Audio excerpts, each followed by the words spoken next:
Good evening विद्यार्थियों।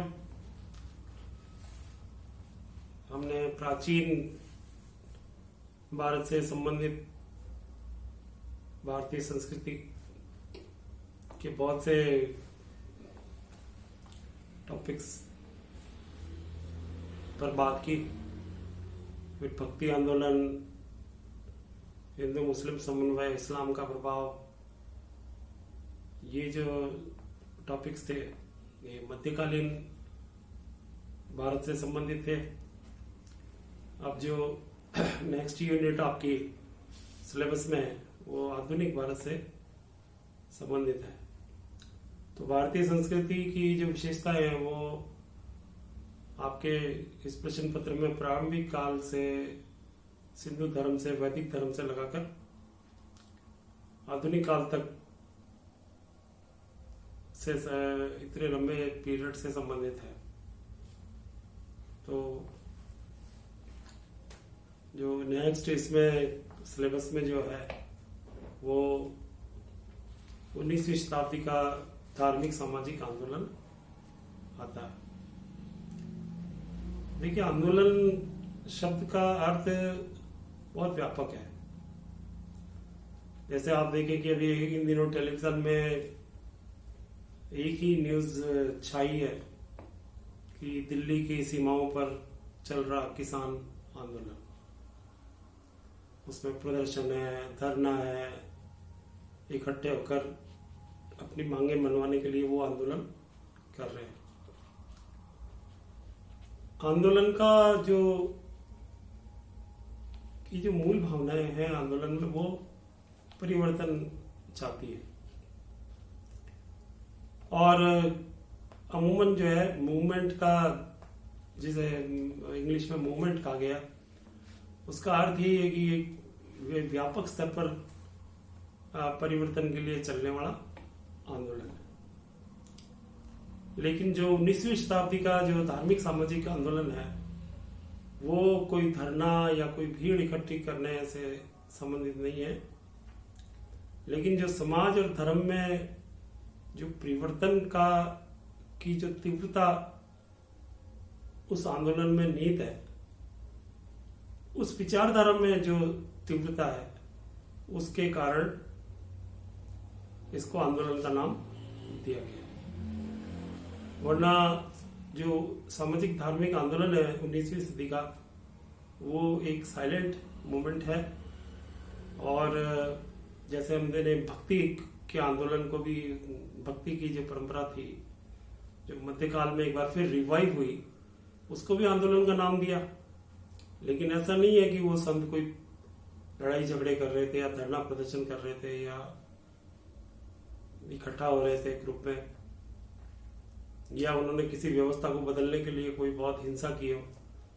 ऐसा भक्ति आंदोलन में कहीं नहीं था, फिर भी उसका नाम आंदोलन ही रखा गया। ठीक उसी प्रकार 19वीं शताब्दी में जो धार्मिक सामाजिक आंदोलन हुए उसको भी आंदोलन का ही नाम दिया गया, क्योंकि ये वैचारिक इंटेंसिटी थी, तीव्रता थी कि वो उसको समाज और धर्म में जो कुरीतियां आ गई उसका परिवर्तन चाहते थे। अब इसकी पृष्ठभूमि क्या थी कि क्या कारण थे कि 19वीं सदी में ये सामाजिक धार्मिक आंदोलन हुए। एक तो आप देखेंगे जैसे ब्रह्म समाज में राजा राम मोहन राय, आर्य समाज में स्वामी दयानंद सरस्वती, रामकृष्ण मिशन आश्रम में स्वामी विवेकानंद, प्रार्थना समाज में आत्माराम पांडुरंग, और भी बहुत सारे लोग हैं जो इस धार्मिक सामाजिक आंदोलन से जुड़े हुए थे। तो ये सभी लोग जो जिनका नाम मैंने अभी लिया, ये अंग्रेजी भाषा में पढ़े लिखे लोग थे। जो आधुनिक काल है, यदि आपने उसकी आउटलाइन पढ़ी हो तो 1757 के प्लासी के युद्ध से भारत में अंग्रेजी राज्य की स्थापना हुई बंगाल में, और उसके बाद बक्सर के युद्ध में, और उसके बाद मराठों से, फिर सिखों से धीरे धीरे क्षेत्रीय शक्तियों का पतन होता चला गया और भारत में ब्रिटिश राज कायम हो गया। और 1857 की जो क्रांति ठीक 100 साल बाद हुई थी प्लासी के युद्ध के बाद, वो भी पूरी तरह से असफल रही। तो आफ्टर 100 इयर्स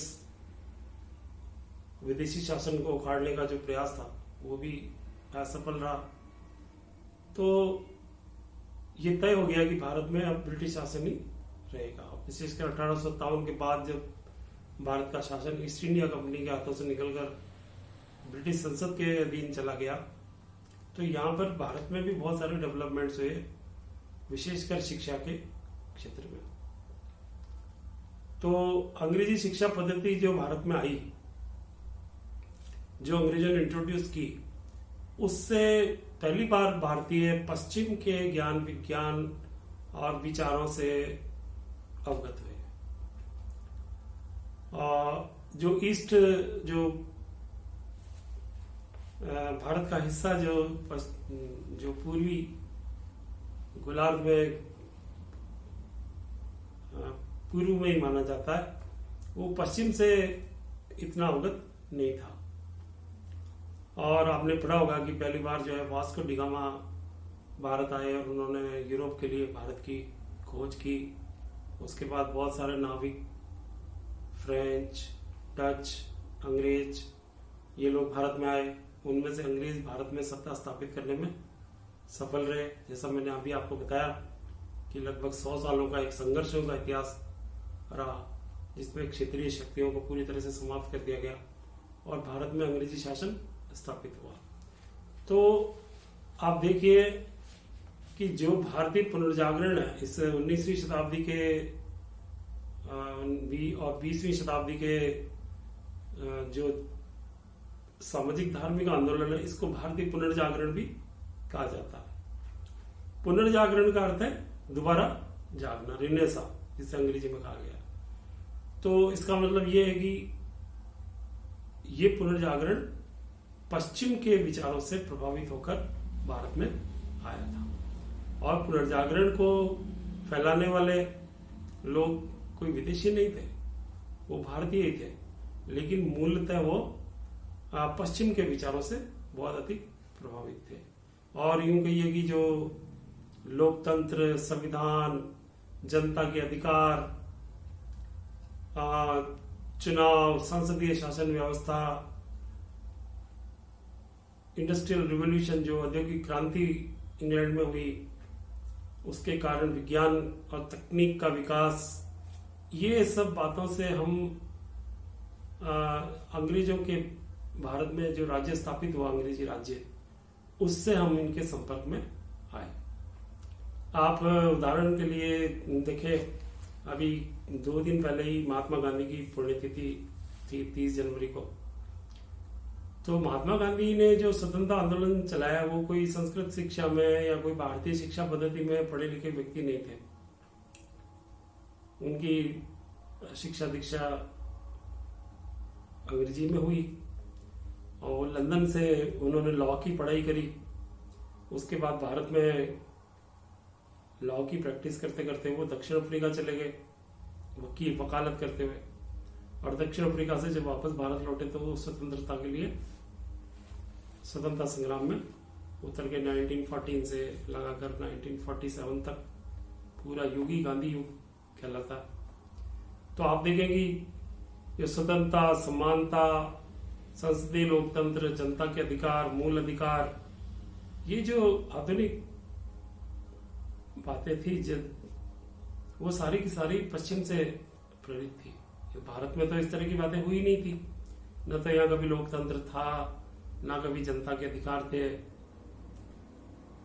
तो अंग्रेजी शिक्षा पद्धति के इंट्रोड्यूस होने से खासकर क्रिश्चियन मिशनरीज, जो ईसाई मिशनरियां भारत में बनी, जिन्होंने यहाँ पर मिशनरी के स्कूल कॉलेज खोले, यहाँ पर विश्वविद्यालय जो अंग्रेजी सरकार ने खोले, सबसे पहले बम्बई में, फिर मद्रास में, कलकत्ता में जो विश्वविद्यालय खोले गए, उनमें जो लोग पढ़ लिख रहे थे वो लोग पश्चिम से